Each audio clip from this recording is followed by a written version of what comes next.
I was listening to an interview with a very successful jazz bass player who was at a festival, and he kept calling people over to come and talk to him on this broadcast. And one of the younger players said, music doesn't come from us. Music comes through us. I love that. Music comes through us. When I started playing drums as a kid, it was incredibly satisfying. The lizard brain was like, boom, sound. Moving to piano and guitar, where you have to draw the music out, or even singing, right, is such a thrill. And Federico, we were talking about music, and there's a section called Why We Speak. There's another one called The Mystery of Melody.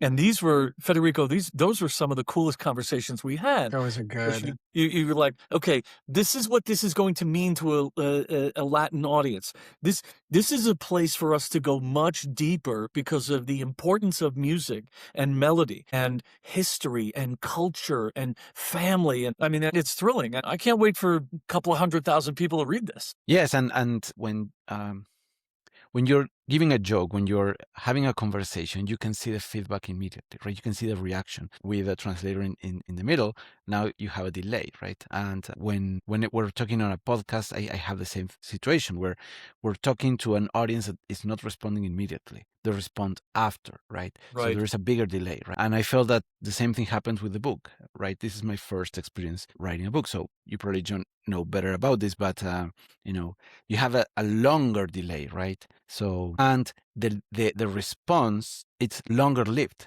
You say the joke once, you get one response, but here you publish a book, you say the joke, but now you get multiple responses through many, many years. I just was sent a snapshot of a Reddit comment. You guys familiar with Reddit, the social media platform? Yes. Where 3 people were having an argument about whether or not my book on managing salespeople was the best book they'd ever read on sales management.